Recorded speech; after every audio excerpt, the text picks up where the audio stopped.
반갑습니다, 여러분. 음성으로 들려드리는 세계사. 이제 중국사의 5번째 시간이고요. 나라는 명나라입니다. 저는 세계사 가르치는 박세훈입니다. 우리가 지난 시간까지 몽골 그리고 이제 원제국으로 이어지는 내용 공부를 했는데요. 이제는 이 몽골에서 다시 한족 왕조가 부활했습니다. 이름하여 명나라고 우리나라 입장에서는 굉장히 친숙하죠.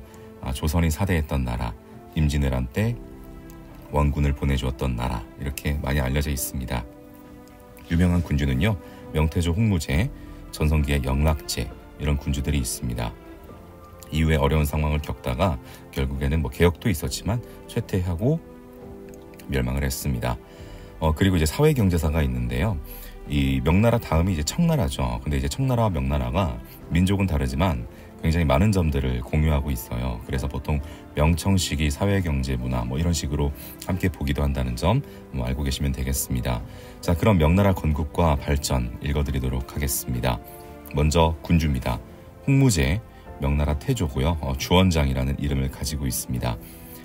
원에 반대하는 세력을 규합해서 이제 홍건적을 또 가담을 했었고요. 그 홍건적 출신인데 그가 난징에 명을 건국했습니다.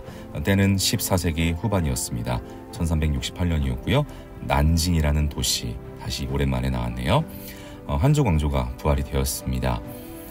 이 홍무제 같은 경우는 관심이 있어서 찾아보신 분들도 있겠습니다만 힘센 거를 추구하지 않는 군주가 어디 있겠습니까마는 그것이 가장 극단적으로 표출이 된 군주라고 볼 수 있을 것 같아요. 가장 잔혹했던 모습을 보였던 군주인데요. 황제권 강화의 극치였다. 자, 일단 중서성 제상제를 폐지합니다. 이 제상제를 폐지했다라는 게 굉장히 시험으로 잘 나오죠. 그러면서 중앙정부를 직접 통솔을 하면서 행정이나 군사권 등을 장악합니다. 자, 이 과정에서 황제 권력은 굉장히 강화될 수 있었겠죠. 자, 그러다 보니까 그 밑에 중진 관료들은 좀 약화가 되긴 하겠지만 반면에 그 황제가 그 다른 중진 관료들을 견제하면서 또 옆에 두는 사람들이 있어요. 자, 바로 이제 비서 같은 역할을 하는 사람들이죠. 내각, 그 다음에 환관, 이런 사람들의 정치 개입이 좀 가능성이 커지는 한쪽의 이면이 존재했었습니다. 어쨌든 제상제를 폐지했다라는 내용 굉장히 중요하고요. 지방 향촌 통제에 있어서 이갑제라는 걸 실시합니다. 그리고 호적대장 부역황책, 그 다음에 토지대장 어린 토책, 이런 것들을 정비하게 됩니다. 더불어 오랜 기간 몽골이 중국 전역을 다스렸죠. 자, 오랜만에 한족의 통치가 회복이 되었습니다. 그래서 한족 문화를 부흥하고자 몽골인식 어떤 복장이랄지 머리 스타일이죠. 변발, 이런 것들 금지시키고요. 성리학적인 통치를 이념화합니다. 과거제 다시 부활되고요. 학교 교육을 정비하고요. 그다음 유교적인 가르침들, 예컨대 부모한테 효도하고 윗사람 존경하고 서로 화목해라, 자손들 잘 교육해라, 이런 것들 6조항의 일종의 훈계를 내리게 되는데요. 이거를 육유라고 합니다. 그래서 유교를 반포하게 되죠. 자, 그래서 이 홍무제 다시 한번 키워드 정리해보면 굉장히 강했던 황제 독재권 강화, 수도는 난징, 제상제 폐지, 이갑제, 부역황책, 어린 토책, 유교 반포, 이런 정도 내용을 함께 봐주시면 좋을 것 같아요. 자, 그리고 영락제를 볼게요. 15세기 초 시기 잡으면 좋고요.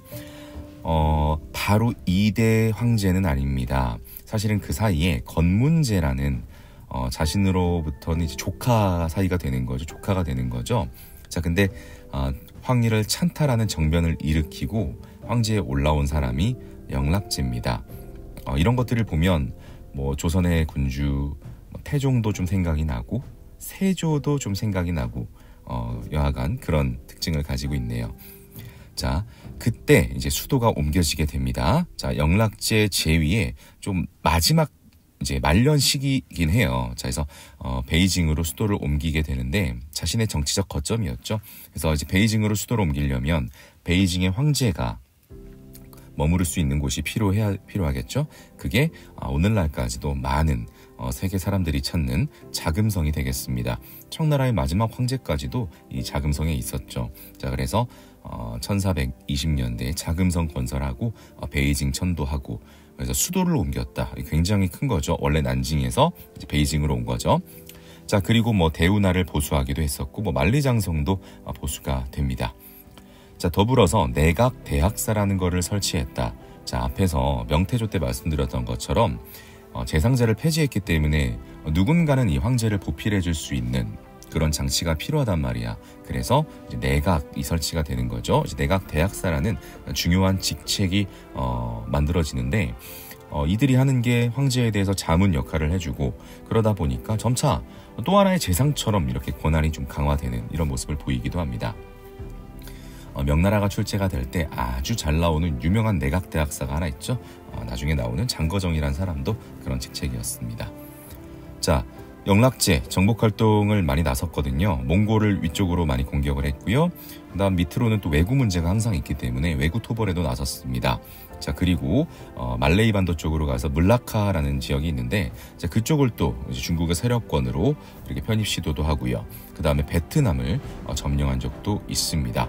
자, 그래서 굉장히 정복 활동을 많이 했다라는 거. 이제 더불어서 가장 잘 나오는 내용이 아닐까 싶은데요. 황관 출신 정화라는 자를 시켜서 1400년대 초부터 30년대까지 아주 오랫동안 거대한 그런 규모로 이루어진 정화의 항해가 추진되었습니다. 목적은 명나라의 국력을 과시하기도 하고 명나라 중심의 조공체제를 확대하기도 하고 이런 목적이 있었겠죠. 그리고 실제 이런 대규모 원정이니까 많은 사람들이 또 갔을 텐데 그때 자신들이 갔던 지역에 좀 남기도 해서 그 후손들이 이어지면서 오늘날 중국 각지, 세계 각지에 있는 그 중국인들 우리가 화교라고도 부르죠. 화교의 기원이 되기도 합니다. 자, 그래서 되게 활발한 그런 활동을 했네요. 아주 일부 교과서에서만 나오기는 했지만 인도네시아 그 자와섬에 왕위 계승 분쟁에 개입했던 시기 인도까지 가서 또 인도 캘리컷에서 캘리컷 왕한테 책봉의 표시를 내려주었다.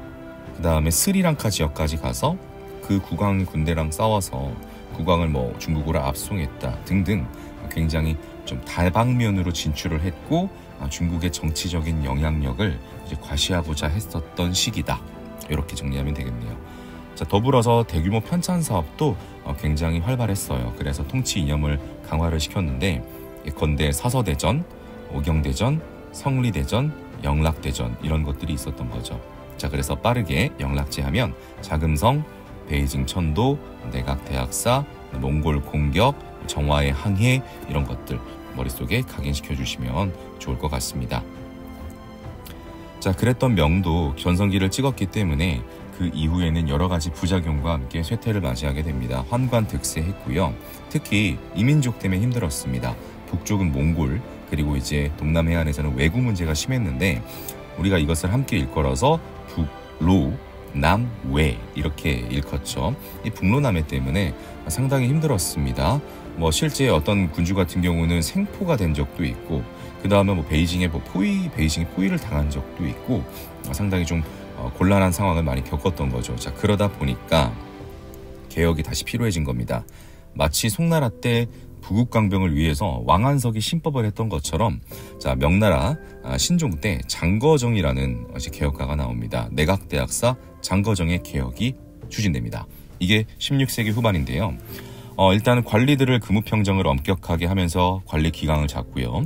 자, 중요한 건 이거죠. 전국적인 토지 조사를 토대로 하면서 일조편법으로 조세 제도를 개편을 하게 됩니다. 자, 그래서 일조편법 결론부터 말씀드리면 은으로 내게 했다. 잡다한 세금 항목들을 통합을 하고 은으로 이걸 내게 했다. 이게 굉장히 핵심이죠. 은 사용이 이제 중국에서 많아졌거든요.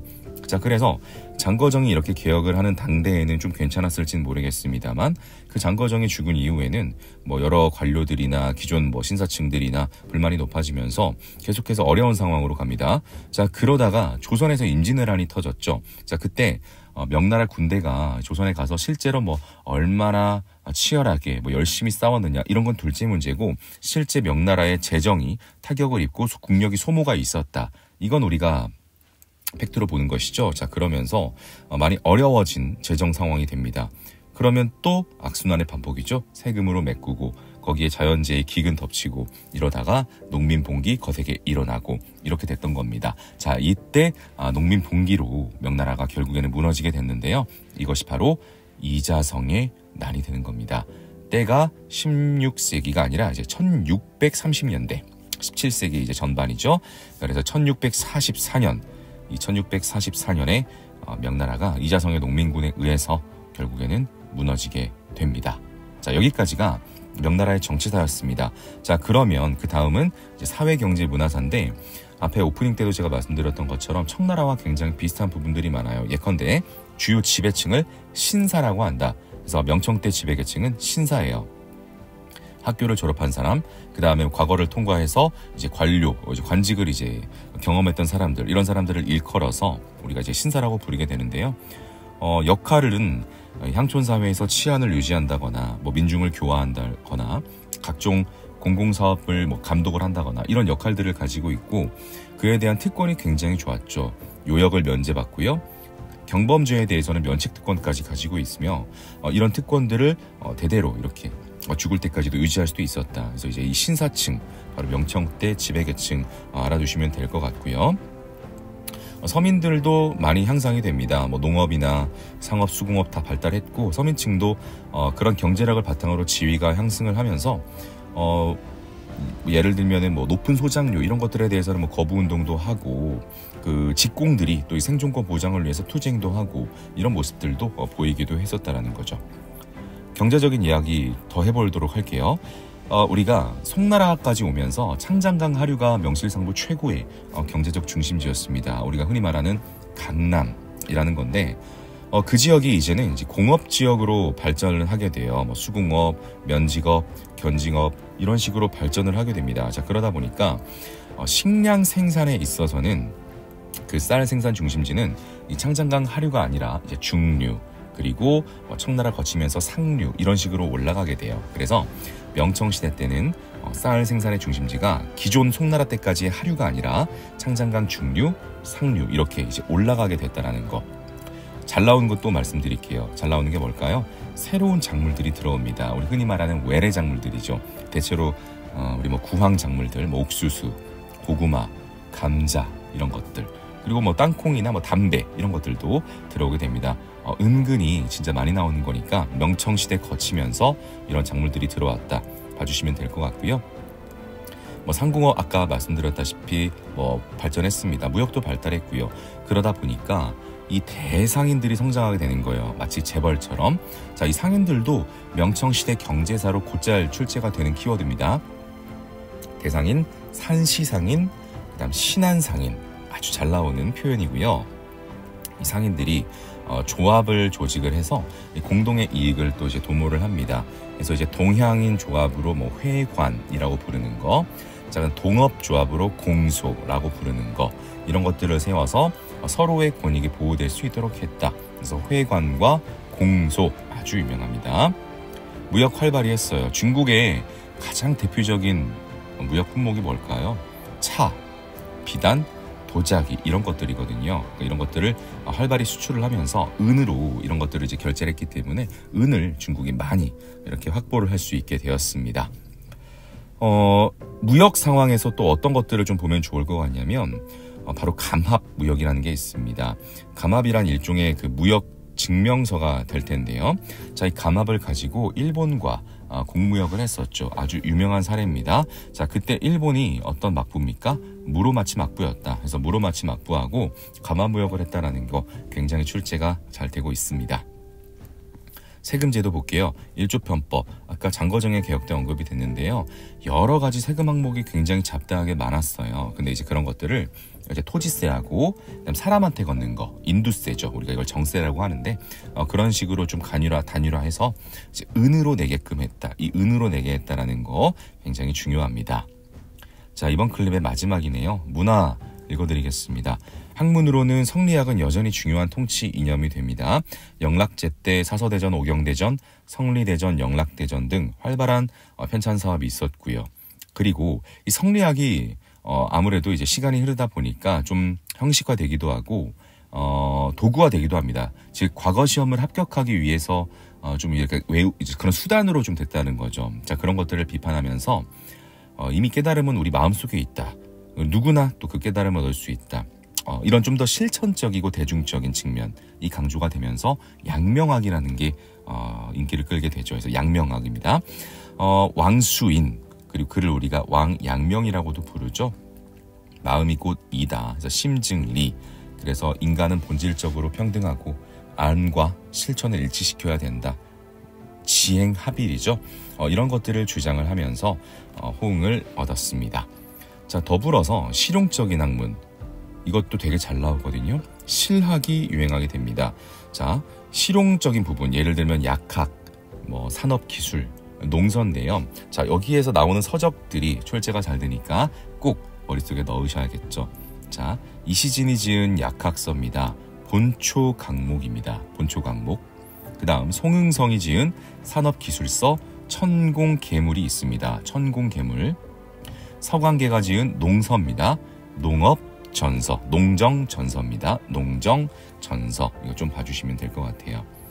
자, 서민문화도 발달해요. 그래서 사람들이 편하게 읽고 우리 인간 사이의 어떤 자유로운 감정, 연애 감정까지도 이런 것들을 담은 소설들이 유행을 합니다. 구어체로 써져 있습니다. 삼국지연이나 수호전이나 서유기, 금병매 이런 소설들이 유행을 했고요. 도시나 농촌에서 연극 당연히 성행을 했겠죠. 자, 다음으로는 이게 앞에 시대까지는 잘 언급되지 않는데 명청 때 중요한 게 하나 있어요. 자, 바로 서양 문물의 유입입니다. 자, 서양에서 예수회라는 이제 조직이 만들어집니다. 종교개혁기에 만들어졌고요. 자, 그들이 유럽 내부에서는 이제 신교가 확산되었기 때문에 자, 이들이 눈을 더 시야를 넓히죠. 그래서 다른 지역 아시아 등지에 선교사들을 파견을 해서 이제 가톨릭을 전파를 하는데, 자, 바로 예수회가 이 선교사들을 보냈는데 중국에도 온 거죠. 자, 그때 중국의 명나라였다는 거야. 자, 그래서 이때 명나라 때 온 예수회 선교사 아주 유명하고 정말 출제가 많이 됐습니다. 누군지 아시겠죠? 마테오 리치가 왔습니다. 16세기 말 1580년대 자, 이제 명나라의 중국에 왔습니다. 자, 그가 한 일부터 봅시다. 천주지리를 집필했다. 한역 서학서고요. 서학이라는 것은 가톨릭을 가리키죠. 그래서 중국 학자와 서양 학자의 토론 형식으로 진행이 된 형태를 띠고 있고요. 좀 더 잘 나오는 거죠. 바로 지도죠. 중국인들의 세계관을 넓혀줬고 아주 출제가 많이 됐습니다. 바로 고려 만국전도. 다시 한번 고려 만국전도. 자, 그리고 앞에 서광계라는 사람, 그 농정전서 지었었죠. 자, 이 사람과 함께 기하 원본이라는 것을 번역을 했다. 우리 헬레니즘 시대에 그 에우클레이데스 그의 저서가 있는데 그 기하 원본을 번역을 했다. 그래서 천주시리, 고려 만국전도, 기하 원본이 있습니다. 그래서 이 마테오 리치 진짜 출제가 많이 됐다라는 사실 다시 한번 강조를 드리면서, 자, 이렇게 명나라 정치, 경제, 문화, 사회까지 왔어요. 그럼 다음 시간에는 중국 사의 6번째 시간 청나라의 정치, 경제, 사회, 문화 이야기 읽어드리도록 하겠습니다. 자, 오늘도 잘 들어주셔서 진심으로 감사드립니다.